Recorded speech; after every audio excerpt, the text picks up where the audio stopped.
You have likely heard the term Patriot Act in the context of banking and anti-money laundering regulations.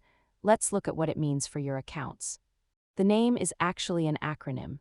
It was passed in 2001 to give government agencies more power to detect and prevent terrorist financing. In the wake of 2001, the law forced every bank and brokerage to update how they track money moving through the financial system. For you, this means when you open an account, the bank must verify who you are. This is why you need a social security number and ID. Before the Patriot Act, our financial systems were like a leaky bucket, making it far too easy for illicit funds to move around undetected. Since the Act, the volume of reported suspicious activity has climbed significantly as tracking software and reporting requirements have become more advanced. While these rules can sometimes feel like an inconvenience during account setup, they are designed to protect the integrity of the global banking system.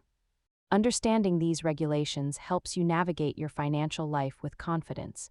If you found this helpful, subscribe for more money basics.